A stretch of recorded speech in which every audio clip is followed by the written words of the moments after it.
the leaked emails that officially ended Sarah Ferguson. Hello, dear viewers, and welcome back to the channel, where we meticulously examine the intricate lives and often tumultuous fortunes of the figures orbiting the British royal family.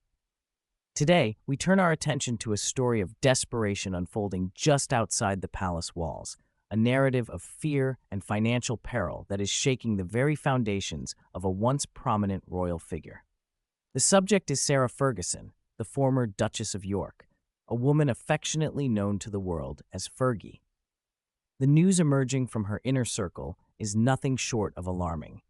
We are hearing reports that the ex-wife of Prince Andrew is facing a crisis of such magnitude that it has plunged her into a state of profound terror for her future. The picture being painted is one of a woman anxiously awaiting what sources are calling an angel to swoop in and rescue her from a deeply troubled, perhaps even perilous situation. It is a desperate plea for salvation in the face of what appears to be an impending financial and social collapse. It is a well-documented fact that the former Duchess has, in recent times, attempted to retreat from the intense glare of public life. Yet, paradoxically, her name remains stubbornly fixed in international headlines. This visibility is not, unfortunately, due to triumphant new ventures or philanthropic success. Rather, it is fueled by a relentless stream of scandal and, perhaps more devastatingly, a series of calculated and painful snubs from the very institution she was once a part of.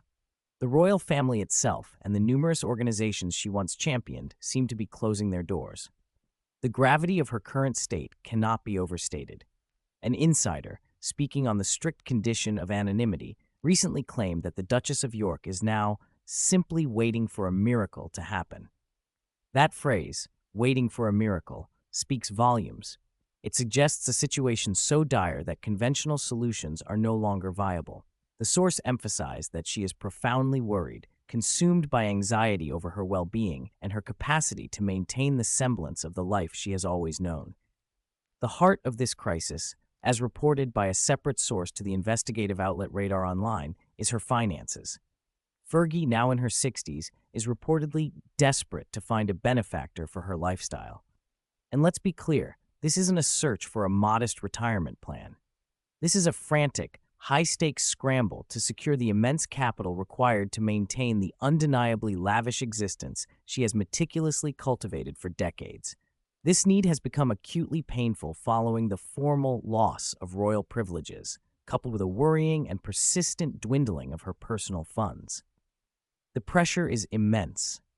Sources indicate that the Duchess is currently panicking about her long-term financial future, especially now that she has been unequivocally cut adrift from the structured, if often complex, financial support traditionally afforded to members of the royal household. The safety net, it seems, has been completely removed. Her next move, according to these same insiders, is a highly calculated, if highly risky one. They claim that Fergie has now initiated what they describe as a desperate hunt for a wealthy suitor. This is not a social quest for companionship. It is a strategic mission to find a powerful financial anchor. Those who are intimately acquainted with the parameters of her world, the vast homes, the necessary staff, the international travel, the couture clothing, are unanimous in their assessment. She will not compromise on her life of established luxury. She is reportedly steadfast in her determination to find an individual, a partner, a patron, a benefactor, with the requisite wealth and willingness to fund her next chapter, ensuring the trappings of a duchess remain firmly in place even as her formal status erodes. To truly understand the depth of her current predicament, one must look back at the events that led to this catastrophic loss of support. Sarah Ferguson faced months of relentless humiliation following a specific, devastating revelation: the leak of emails that laid bare her connection with the disgraced financier and convicted sex offender, Jeffrey Epstein. The fallout was catastrophic. The correspondence showed a relationship that was far closer than many found acceptable, especially given the horrific nature of the allegations surrounding Epstein.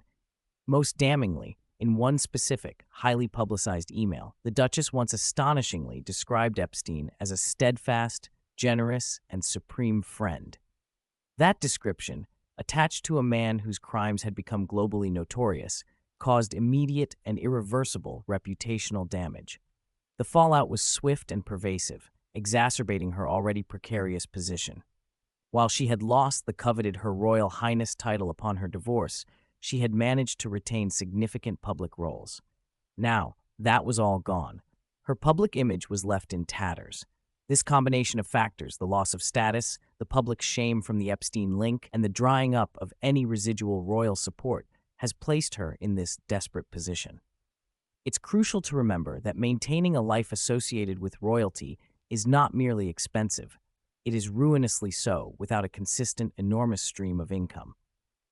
In response to this existential crisis, the Duchess is, according to observers, attempting a massive strategic overhaul of her public image.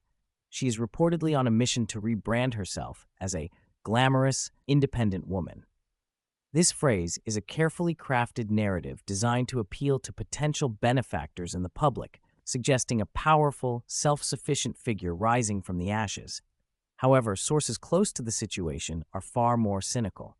One source succinctly summarized the reality, stating, "She's desperately framing it as a fresh start, but in truth, it's more of a bailout." This distinction is essential. A fresh start implies autonomy and success achieved through personal endeavor.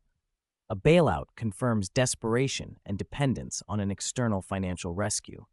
The former Duchess is therefore walking a tightrope, attempting to project strength while internally confronting the stark reality of her own vulnerability, hoping that somewhere out there, her angel is waiting.